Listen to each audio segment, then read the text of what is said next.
Pensemos en una escena, un puerto, cientos de cajas de té flotando en el agua y un imperio entero furioso. Esta es la historia de cómo una protesta bastante sonada acabó provocando una serie de leyes tan duras, tan intolerables, que terminaron por crear una nación. Vamos a ver cómo pasó. Pues sí, esa es la pregunta del millón. ¿Cómo se lía una guerra por un cargamento de té? A ver, a finales de 1773, en Boston, un grupo de colonos se hartó y tiró por la borda lo que hoy serían millones de euros en té. Y ojo, que esto no fue una gamberrada. Para el Imperio Británico fue un desafío en toda regla. Y su respuesta, bueno, no iba a ser una simple multa. Iba a ser un castigo ejemplar. En Londres, la noticia cayó como una bomba. El rey Jorge III y el Parlamento estaban que trinaban. Para ellos, los colonos de Massachusetts eran como unos niños rebeldes que habían cruzado todas las líneas. Así que su plan no fue dialogar, sino actuar. Querían imponer un castigo tan severo que sirviera de lección para las otras 12 colonias. El mensaje era: si os rebeláis, esto es lo que os espera. Y de ahí salieron las llamadas leyes coercitivas. Ese era el nombre oficial en Gran Bretaña. Se llamaban así porque buscaban coaccionar, o sea, forzar a la obediencia. Pero claro, en América la gente les puso un nombre mucho más gráfico: las leyes intolerables. Y es que para ellos eran justo eso, imposibles de soportar. El objetivo británico parecía claro: aislar a la rebelde Boston y meterle el miedo en el cuerpo al resto. Vale, vamos a analizar esto bien. No estamos hablando de una sola ley, sino de un paquete de 5, cada una pensada para golpear un punto vital de la vida en Massachusetts. Podemos imaginarlas como un martillo con 5 puntas. El primer golpe de ese martillo fue directo a la yugular económica de Boston. No era una sanción cualquiera, era un intento de asfixiar financieramente a la ciudad que se había atrevido a desafiarles. A ver, imaginemos una ciudad portuaria superactiva que vive del comercio. Y ahora imaginemos que de un día para otro la Marina británica bloquea ese puerto por completo. Nada entra, nada sale. La economía de Boston sencillamente se detuvo en seco. Era un chantaje en toda regla. O pagáis hasta el último céntimo del té, o vuestra ciudad se muere de hambre. El impacto en la gente fue inmediato y brutal. No hablamos de números en un papel. Hablamos de miles de personas, marineros, trabajadores del puerto, comerciantes, que se quedaron sin trabajo de la noche a la mañana. Familias enteras se vieron de repente sin nada. El castigo no fue solo para los que tiraron el té, fue para toda la población. Después del golpe económico, llegó el golpe político. Gran Bretaña pensó algo así como: ¿ah, no sabéis gobernaros? Pues entonces ya nos gobernáis. Esto fue un ataque frontal a la autonomía que llevaban teniendo décadas. Fue como si, de un plumazo, el rey despidiera al gobierno local elegido por la gente y pusiera a sus amigos en su lugar. Las reuniones de los pueblos, que eran la base de su vida política, se prohibieron sin permiso del gobernador. Les estaban quitando la voz, literalmente. El tercer martillazo, este fue quizá el que más dolió a nivel personal. Ya no iba contra el dinero o el gobierno, sino contra su idea de justicia.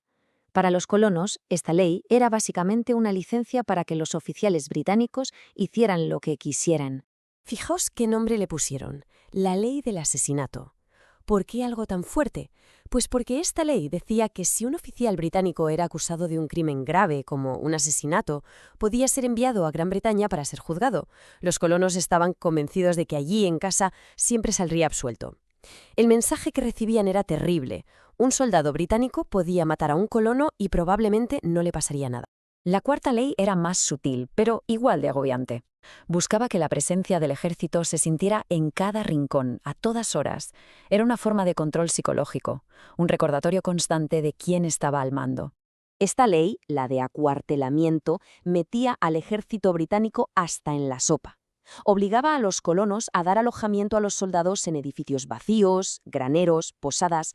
Ojo, no es que se te metieran en el salón de casa, pero casi. La sensación era la de una ocupación militar. Era tener al enemigo durmiendo al lado, una fuente de tensión permanente.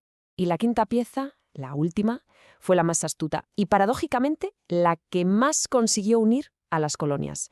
Porque esta no castigaba directamente a Boston, pero amenazaba el futuro de todas las demás. A ver, la ley de Quebec hizo dos cosas que a los colonos les sentaron fatal. Primero, le dio a la provincia de Quebec un montón de tierras al oeste, justo las tierras a las que ellos querían expandirse. Y segundo, protegía la religión católica en esa zona. Para las 13 colonias, que eran protestantes en su inmensa mayoría, esto era una doble afrenta, una amenaza a su futuro crecimiento y a su fe. Y es justo aquí donde toda la estrategia británica se vino abajo. Ellos esperaban aislar a Massachusetts, que las otras colonias se apartaran diciendo, «Uf, menos mal que no nos ha tocado a nosotros». Pero pasó justo lo contrario. El resultado fue, literalmente, el efecto opuesto al que buscaba Gran Bretaña. Querían aislar a Massachusetts y acabaron uniendo a las 13 colonias. Intentaron aplastar la rebelión y lo que hicieron fue fortalecerla. Quisieron imponer obediencia por la fuerza y, sin quererlo, crearon una nueva identidad común, una identidad americana de resistencia.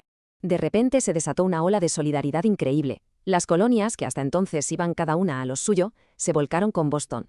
Empezaron a llegar carros con comida, dinero, suministros. Y lo más importante, crearon los comités de correspondencia, que eran como la red social de la época. A través de ellos compartían noticias y coordinaban sus acciones. El mensaje estaba claro. Un ataque contra Boston era un ataque contra todo. Toda esta nueva unidad necesitaba una forma de organizarse, una voz común. Y así, en septiembre de 1774, pasó algo histórico. Delegados de casi todas las colonias se reunieron en Filadelfia para celebrar el primer Congreso Continental. Allí estaban reunidos representantes de 12 de las 13 colonias. Era la primera vez que actuaban como un bloque tan sólido. Y no se quedaron en palabras. Le mandaron una lista de quejas al rey, sí, pero también tomaron una decisión económica brutal. Un boicot total. Nada de comprar productos británicos. Demostraron que no solo podían protestar juntos, sino también actuar juntos. La respuesta de Gran Bretaña a todo esto fue el silencio y enviar más soldados. Las vías políticas se estaban agotando. El ambiente estaba cargadísimo, olía a pólvora.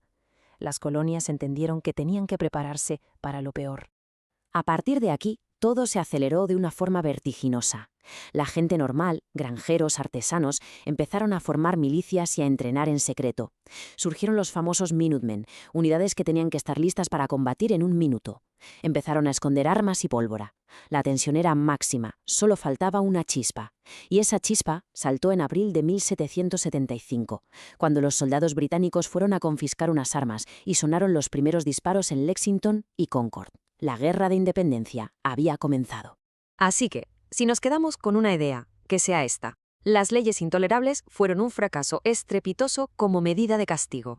En vez de acallar a los colonos, los unieron como nunca, les dieron un enemigo común y una causa por la que luchar. Ya no era una pelea por impuestos, era una lucha por su libertad. Convirtieron una protesta en una revolución. Y esto nos deja con la gran pregunta final.